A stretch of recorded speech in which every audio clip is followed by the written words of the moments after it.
Beginning tomorrow at 6 a.m., cannabis can be sold legally in New Jersey for adult recreational use.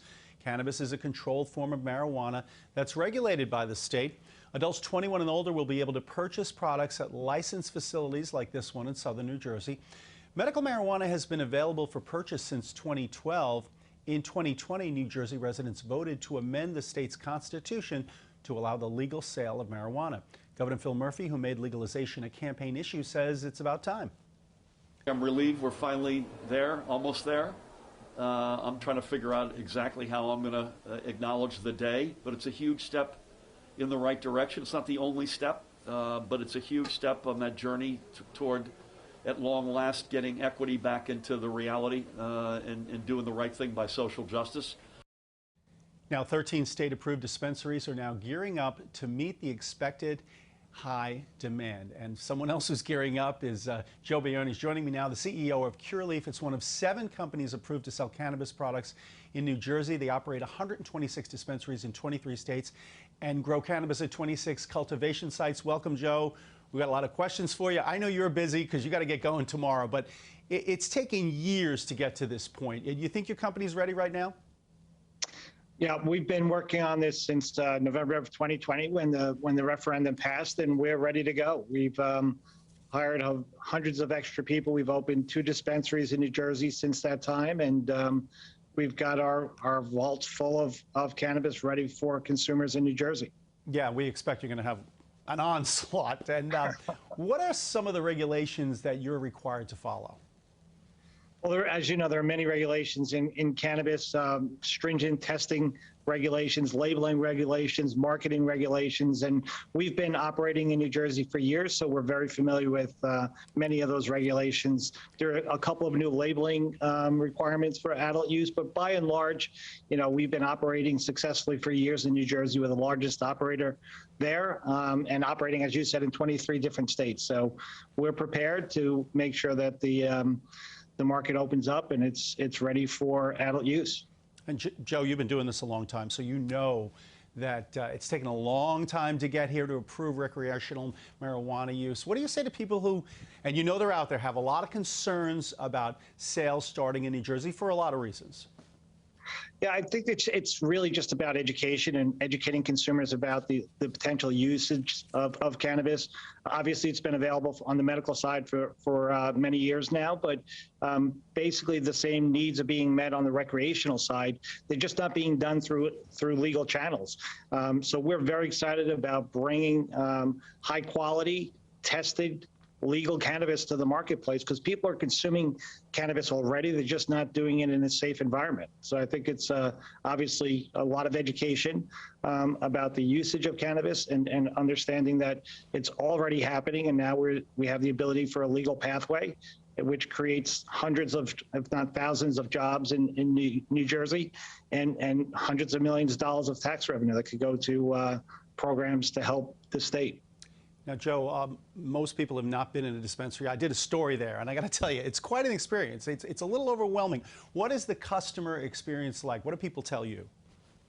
I think again, there's a lot of misconception around cannabis and misunderstanding around cannabis. So I think one of the things that our team takes pride in is the ability to educate people on the different types of products for different consumers and different types of products and formats for different usage occasions. And I think when they walk into a Curaleaf dispensary, they'll be very pleasantly surprised that it's a welcoming environment full of people who want to share knowledge about the plant and the usage occasions and make sure that we're finding the right products for the right consumers.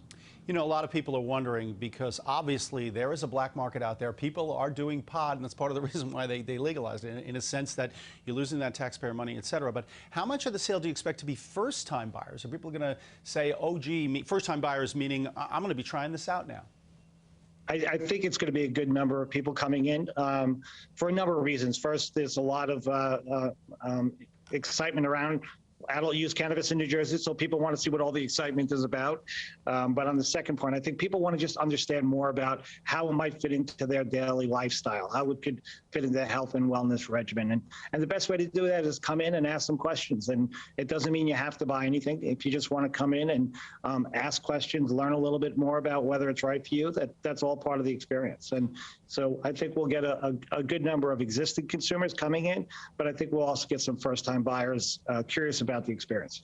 You know, I was bombarded on Twitter and other places when I did a story last week, and people had questions. One of them was, how much am I allowed to legally buy when I walk in? There are different limits for each state.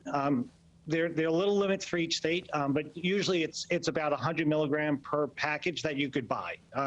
So it's a little bit different for adult use. Medical use typically has higher limits of THC, which is measured in milligrams. Okay, so then that will be something people have to figure out. Now, from neighboring states, we have this issue. New York, it's going to happen at the end of the year. Explain that whole sort of thing that you have to navigate. Can people purchase from out of state? Do you have to check their IDs? You tell me. Yeah, I think that's one of the benefits of New Jersey opening as quickly as it did. It took a little longer than we expected, but they were open before Connecticut and New York, which also in the middle of opening their adult use programs. And we fully expect people to come not only from New York, but obviously from Pennsylvania. We're located right across the river from Pennsylvania, right across from Philadelphia. So we expect to see a lot of consumers coming from Pennsylvania into Jersey to buy cannabis as well. All right, and this is an interesting point. What about increased demand? How will that impact patients who already use medical marijuana? Well, I think we've worked with the state for now over a year on making sure that we have adequate supply for existing medical patients as well as adult use patients. There will be a demand, obviously increased demand now that adult use is going to be enforced, but we're extending hours at all of our dispensaries to make sure that we have time exclusively for medical patients. We have separate lines at our cash registers to make sure that they don't have to wait on long lines. So we're very comfortable that we'll be able to continue to meet the needs of the existing medical patients in New Jersey while opening it up to a whole new group of consumers coming in from, as you said, the illicit market. Now, there are some people who are critical of big box stores, big box marijuana companies. What about the competitive landscape? What's your message to people who want to open up smaller scale operations?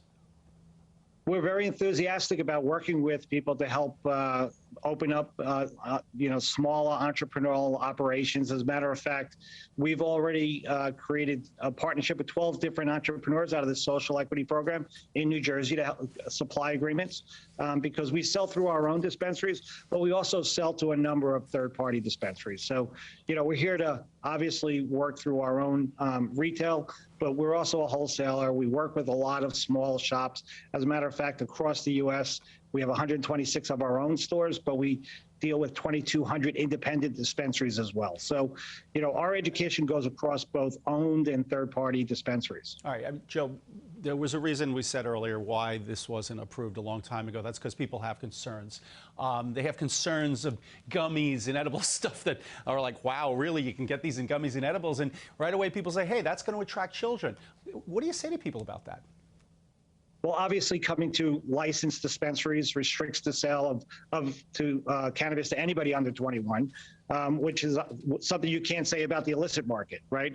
So I think it's again, having a legal path to purchase is so important because people are consuming anyway.